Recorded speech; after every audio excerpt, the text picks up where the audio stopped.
Largo Padre Péricles, Perdizes. Na hora do rush, quase não se escuta o sino que chama os fiéis para a missa na igreja de São Geraldo. E olha que este sino e este largo têm história. A capelinha do largo originou o primeiro núcleo de povoação do bairro, e as badaladas de outro sino, na igreja da Praça da Sé, no distante setembro de 1822, anunciaram a independência do Brasil. Naquela época, São Paulo era uma cidade com menos de 5.000 habitantes. Na descoberta, há muitas gerações, os índios caçavam em Paangaembu, que em tupi quer dizer terra alagada, lugar que os colonizadores passaram a chamar de Pacaembu. Um fundo de vale no planalto de Piratininga, campo de caça, com muitas aves e mamíferos. Bem mais tarde, o Pacaembu abrangia o que é hoje a Casa Verde, Limão, Barra Funda, Pacaembu, Perdizes, Santa Cecília e parte de Higienópolis. No lado oeste, a cidade terminava no Tanque do Arouche. Era o ponto de partida do caminho para Jundiaí, trilha de tropeiros que atravessava os Campos Compridos, mais tarde, Campos das Perdizes. Muito apreciadas pela população, essas aves, as perdizes, precisaram da proteção da lei. Em 1892, a Câmara Municipal aprovou uma lei proibindo a caça de perdizes e codornas e também a coleta dos ovos nos meses de procriação. Além de multa, havia 2 dias de prisão para os infratores. Mas o marco que consolidou a formação de um novo povoado foi a construção da Capelinha Santa Cruz das Perdizes, em 1876. Eram casinhas de pau a pique como essa aqui, construída no Parque da Água Branca. Com o crescimento de São Paulo, começo da instalação de indústrias e chegada de imigrantes europeus, o núcleo residencial da cidade se expandiu, e logo o bairro já tinha 4 ruas. Os primeiros moradores faziam uma penosa viagem em montaria, carro de boi ou carroça para ir até o Tanque do Arouche. Mas isso só até o fim do século XIX, que foi quando surgiu o bonde puxado por burros a partir do Largo das Perdizes. Logo, substituído pelo bonde elétrico, cartão de visitas da modernidade do século XX. Quando os trilhos subiram no Alto das Perdizes, em 1909, já existia a Rua Cardoso de Almeida, homenagem ao ilustre político que residiu naquela rua, bem em frente ao ponto final do bonde. Aliás, várias personalidades moraram no bairro, antes de se tornarem nome de rua. Como o ministro Godoy, que morou neste casarão na Avenida Água Branca, esquina com a rua que recebeu o seu nome. Aos 72 anos, seu Aldemar ainda guarda um pouco do menino que ia visitar com o pai o sítio do avô, que também foi um armazém, exatamente no fim do bonde na Cardoso de Almeida. Meu pai entrou no ramo de construção e meu avô tem um armazém aqui na esquina da Rua Caiubi com a Cardoso de Almeida. Ali era a chácara do meu avô. E na esquina da Professor João Arruda até o cemitério do Araçá era tudo mato com faveiro, só tinha um caminho para você subir ou de carroça ou a pé. Raros Fords bigodes desafiavam as ladeiras íngremes e esburacadas. Em 1921, como sempre no Largo das Perdizes, foi instalada a primeira bomba para vender gasolina e 2 anos depois, o primeiro ponto de táxi. Seu Álvaro já tem 67 anos como taxista no bairro. Ele sabe. Aqui tinha uns 4 ou 5 pontos de táxi só. Tinha ali na rua Conselheiro Brotero, tinha aqui na Alameda Barros, tinha um ali na Caiubi, lá em cima, e na Rua Tupi.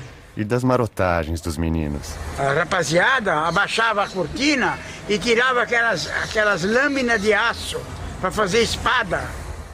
Ou com outra técnica. A gente jogava areia no trilho do bonde, o bonde brecava no ponto para parar no ponto, ele derrapava e ia lá, andava mais um quarteirão. A Cardoso de Almeida foi a primeira rua pavimentada do bairro em 1923, o ano marcado por grandes acontecimentos nas Perdizes. Começaram as obras do Colégio Santa Marcelina e do Colégio Batista Brasileiro. Em seguida, foi inaugurado o novo mosteiro das Irmãs Carmelitas, que seria o berço da PUC, a Pontifícia Universidade Católica. 3 anos depois, foi fundado o Asilo São Vicente de Paulo. Imigrantes portugueses formavam chácaras no Vale do Córrego Água Branca, onde as terras ainda eram baratas, e vendiam as verduras e flores em carrinhos de mão de porta em porta. Meu avô tinha armazém, botava lá para vender, vendia para o pessoal do bairro. Falando em agricultura, o prefeito Antônio Prado criou em 1904 a Escola de Agricultura, que por falta de aluno durou só 7 anos. No seu lugar, foi criado o Parque da Água Branca. Seu Orlando Frederico mudou para a Rua Caetés em 1938. Seu primeiro emprego foi calçar as ruas das Perdizes. Aos 93 anos, as pernas já não permitem os longos passeios que fazia pelos caminhos que ajudou a transformar. Início da Gama, Vardelém, essas ruas tudo aí. Asfalto tudo no braço, na Picareta e na Pá, Foguia. Aqui a ministra Godoy pôs tudo aquelas guias ali. Assim. Muitos anos já, né? Eu levava comida para ele, às vezes ele vinha comer em casa. Depois, seu Orlando e Dona Laura se tornaram zeladores deste prédio, onde eles moram até hoje. Era uma profissão de futuro num bairro que ganhou os primeiros edifícios na década de 50. E começou com estilo. Um dos primeiros arranha-céus das Perdizes ganhou o Prêmio de Arquitetura na Bienal de São Paulo em 1957.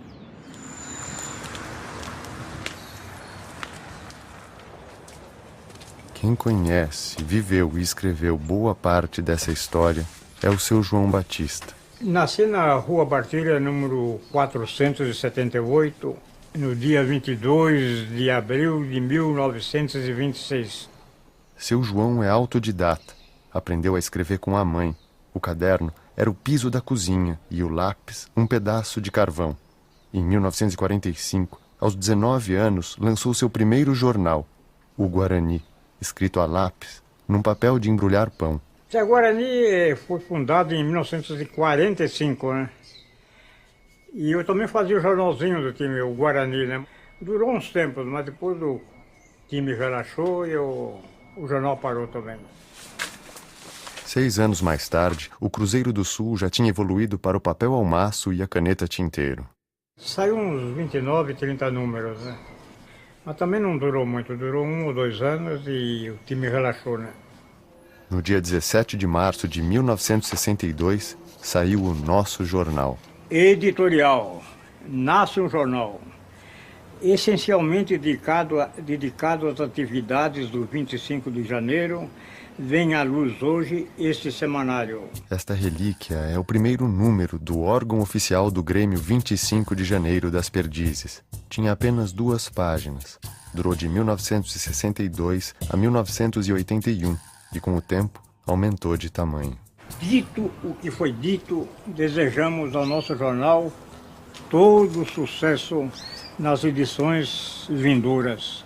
Procuraremos fazê-lo cada vez melhor. As edições eram feitas pacientemente com uma letra caprichada e o uso de muitas colagens. É que cada edição tinha apenas um exemplar. Era filho único que passava de mão em mão. Nas capas, jogadores profissionais, mulheres bonitas, lindas paisagens e até o Papa João XXIII.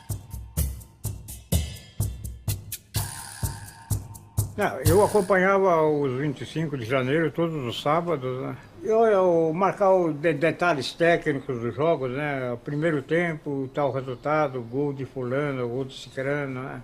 As escalações, e anotava o que os jogadores falavam em campo, né? Será que menos as palavras obscenas, né? Seu João é modesto. Na verdade, essa coleção de quase 400 edições prova que ele foi um cronista do bairro. Festejava os casamentos, dava boas-vindas aos que nasciam e lamentava os que partiam.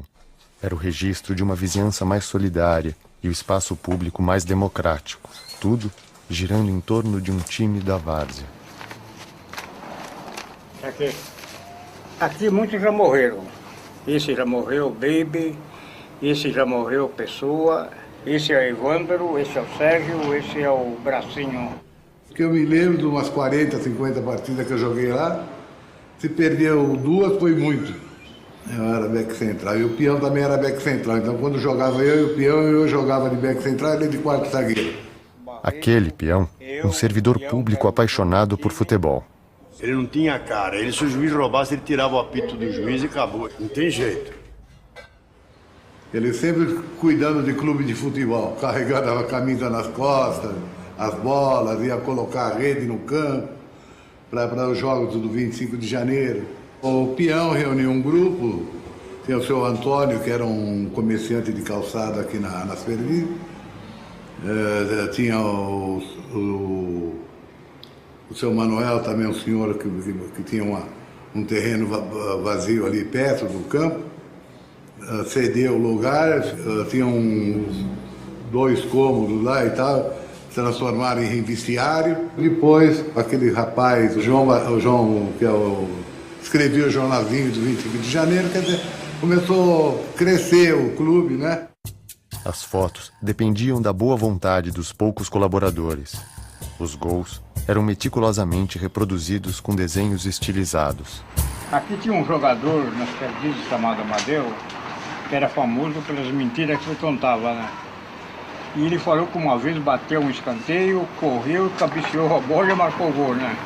Um leitor do nosso jornal, ao ver essa sarja aqui, fez o seguinte comentário: só faltava ele dizer que fez o gol de bicicleta, né?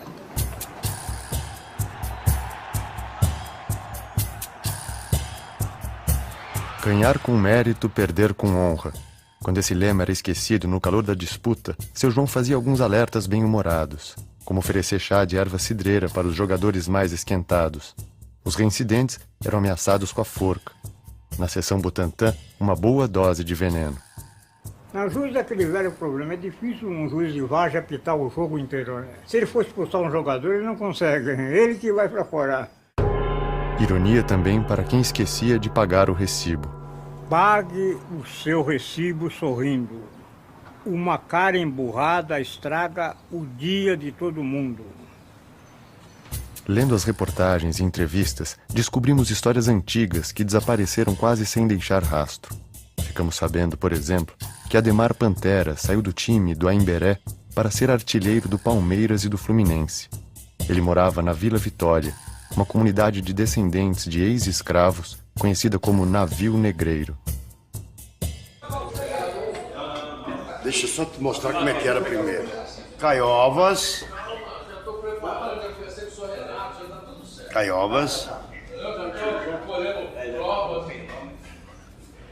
Campo do Aimberé. E da Caiovas aqui era o Navio Negreiro e aqui era Turiaçu e Avenida Sumaré. Então aqui fazia isso. E era parecia um navio, por isso que é Navio Negreiro. Seu José, um fã do peão, é um entendido do futebol. Nascido na Serra da Estrela, em Portugal, movimenta este bar de amigos aqui em Perdizes há 60 anos. Campo Vanderlei, o Rio, Caiubi,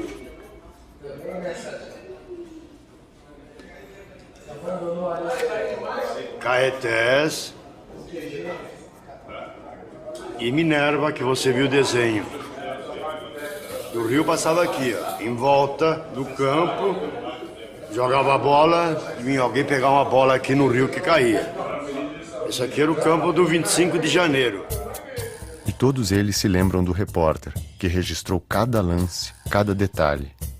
Depois dos jogos que a gente terminava e tudo mais, aí todo mundo ia para um barzinho, aí padaria e tudo mais, e aí começamos a tomar cerveja e íamos até altas horas da noite tomando cerveja, fazendo batucada e contando sobre o jogo.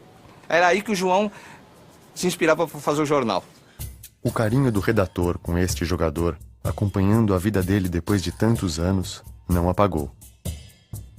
Aquela admiração virou amizade e dura até hoje. O Nandinho foi a revelação aí da Baixada em 1962. Ele tinha 15 anos. Jogava na ponta esquerda. Se entrosou tão bem no time que foi considerado um dos melhores jogadores do nosso clube. Mas ele foi um excelente jogador, né?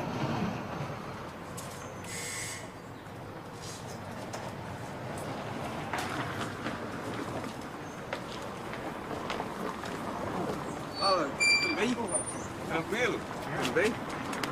E aí, meu, tudo bem? E o teu time, vai ou não vai?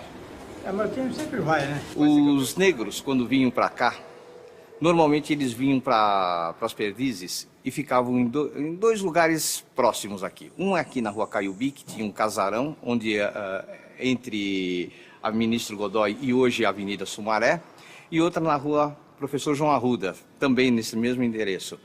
E esses pretos, quando vinham para cá, não eram muito bem recebidos pelo pessoal da Calábria. Era mais ou menos, existia. Tanto é que o pessoal daqui não podia passar lá. Por quê? Acontecia brigas. Nem a polícia gostava de se interferir nessas encrencas. A Calábria ficou nesse buracão da Rua Monte Alegre. Inclusive na Calábria tem uns irmãos que depois, com o passar dos anos, nos demos muito bem e tudo mais, que eram chamados irmãos Metralha. Então eles ficaram conhecidos como irmãos. Por quê? Eles primeiro batiam e depois conversavam. Entendeu? Aí iam perguntar o porquê que tinha acontecido. Então era no fim do campo do 25, que era a turma da Cardoso de Almeida com a Monte Alegre. Que a turma falava a turma da Calábria. E eles eram briguetes porque eles eram italianos, calabres. Mas era ali de boa. Jogavam também no time do 25 também. Aí veio alguns industriais que já tinham uma certa idade, que era um clube praticamente misto, de veterano com gente nova. Aí veio o Emílio Franzolin, delegado da primeira delegacia, jogar junto com a gente. O Dedé, falecido Dedé, que era um industrial.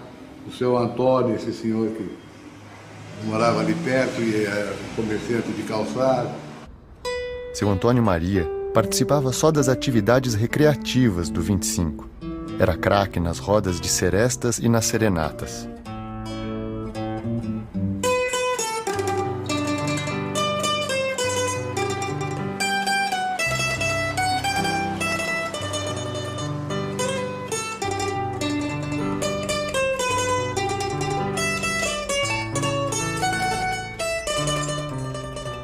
Ele veio de Portugal em 1950 e aos 81 anos...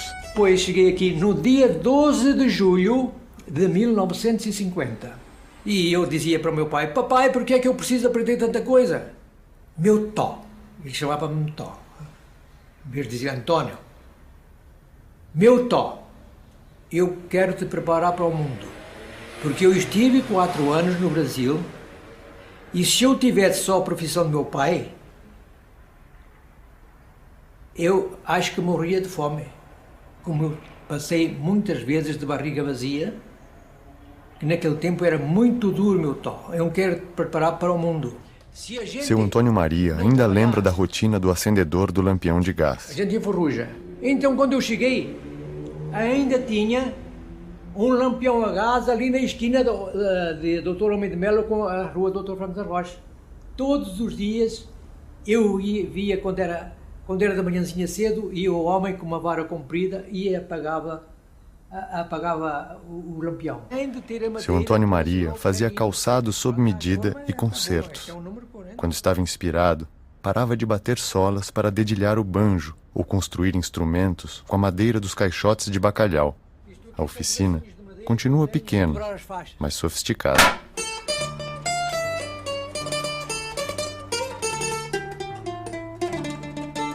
Isto aqui são os trastos que leva nas escalas Tenho diversos gabaritos aqui, de todas as maneiras. Olha, isto aqui é para guitarra portuguesa.